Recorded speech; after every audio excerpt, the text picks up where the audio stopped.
नमस्कार विद्यार्थियों, मैं सिंबूराम, सहायक आचार्य हिंदी, राजकीय महाविद्यालय अटरू 12। प्रिय विद्यार्थियों, इस वीडियो में हम उद्धव शतक के अंतर्गत उद्धव शतक की गोपियों की सामान्य विशेषताओं का अध्ययन करेंगे। इसके संबंध में सीधा सा प्रश्न पूछा जाता है कि उद्धव शतक की गोपियों की सामान्य विशेषताएं बताइए, या प्रश्न ऐसे भी पूछा जा सकता है कि सूरदास व नंददास की गोपियों की अपेक्षा उद्धव शतक की गोपियां अधिक चतुर व प्रगल्भ है। इस कथन की व्याख्या कीजिए। तो दोनों ही दृष्टियों से आपको ध्यान रखना है प्रश्नों को कि उद्धव शतक की गोपियां सूरदास और नंददास की गोपियों से अधिक चतुर और प्रगल्भ है, या सीधा सा प्रश्न आ जाता है गोपियों की सामान्य विशेषताएं। तो उद्धव शतक की गोपियों में सामान्यतः लौकिकता, तर्कशीलता, वाक चातुर्य, प्रेम की एकनिष्ठता, दार्शनिकता आदि विशेषताएं पाई गई है। कृष्ण काव्य में गोपियों का उतना ही महत्व है जितना श्री कृष्ण और राधा का है। हिंदी साहित्य में सूरदास से भ्रमर गीत की जो परंपरा चली वह आधुनिक काल में उद्धव शतक तक आती है। इस लंबी परंपरा में दो भ्रमर गीत विशेष रूप से उल्लेखनीय हैं, जिसमें पहला सूरदास का भ्रमर गीत और दूसरा नंददास का भंवर गीत। सूरदास की गोपियां जो है उनमें लौकिकता, प्रेम, अनन्यता, वाक चातुर्य आदि गुण या विशेषताएं, लक्षण परिलक्षित होते हैं। सूरदास के काव्य का आधार श्रीमद् भागवत है, लेकिन भागवत की गोपियों की तरह सूरदास की गोपियां अलौकिक न होकर के लौकिक हैं, इसलिए उनका रहन सहन, क्रियाकलाप आदि सभी मानवीय हैं।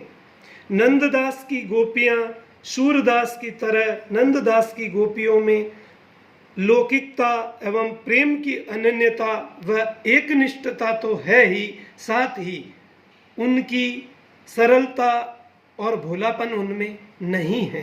नंददास की गोपियां उद्धव की दार्शनिक बातों का जवाब दर्शन की भाषा में देना जानती है।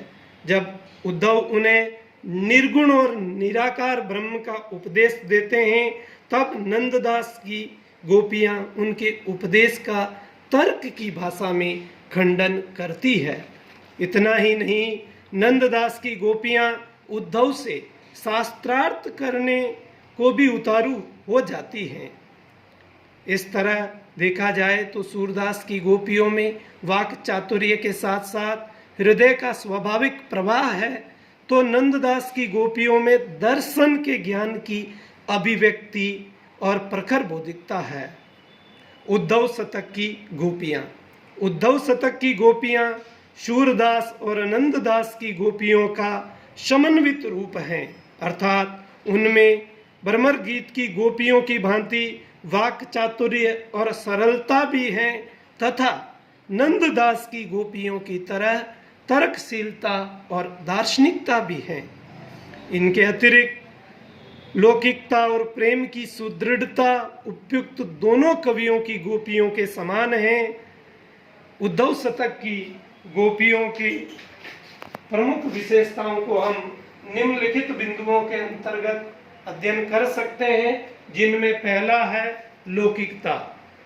जगन्नाथ दास रत्नाकर ने उद्धव शतक की गोपियां लौकिक हैं। वह श्री कृष्ण के लिए लौकिक नायिका की तरह ही दुखी रहती हैं। उद्धव जब उन्हें ज्ञान योग का उपदेश देने लगते हैं, तब वह अश्रुधारा बहाकर अपनी व्यथा प्रकट करने लगती है। दूसरा बिंदु तर्कशीलता। उद्धव शतक की गोपियां तर्कशील भी हैं, इसलिए वह उद्धव के अनेक मतों का तर्क से खंडन करती है। वह उद्धव के निराकार ब्रह्म का खंडन करती है।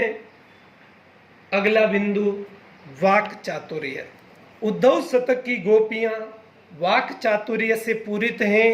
वह अपनी वाक चातुरी के बल पर निर्गुण ब्रह्म के उपदेशक उद्धव को निरुद्र कर देती हैं और कहती हैं कि तुम अपना उपदेश बंद करो। इतना ही नहीं, उद्धव के निराकार ब्रह्म के उपदेश को सुनकर उद्धव शतक की गोपियों ने निराकार शब्द का अर्थ कामदेव किया। इस अर्थ के द्वारा उन्होंने अपनी वाक चातुरी का अनुपम उदाहरण प्रस्तुत किया है। अगला, प्रेम की एक निष्ठता। उद्धव शतक की गोपियों में प्रेम की एक निष्ठता व अनन्यता है, जिसकी अभिव्यक्ति वह अनेक कथनों के द्वारा अपने आप करती हैं। अपने प्रेम की सुदृढ़ता और अगाधता का ज्ञान उद्धव को देने के लिए वह बताती हैं कि हमारा प्रेम वह सागर नहीं है जिसे अगस्त्य मुनि ने केवल एक अंजलि भर से भरकर पी लिया था। अंतिम, दार्शनिकता। उद्धव शतक की गोपियों में दार्शनिकता भी देखी जा सकती है। इस प्रकार हम उद्धव शतक की गोपियों की सामान्य विशेषताओं का अध्ययन करेंगे और इसमें सबसे विशेष यह भी ध्यान में रखना है, प्रश्न को ऐसे घुमा करके भी पूछा जा सकता है कि उद्धव शतक की गोपियां सूरदास की गोपियों और नंददास की गोपियों से अधिक चतुर और प्रगल्भ हैं। धन्यवाद।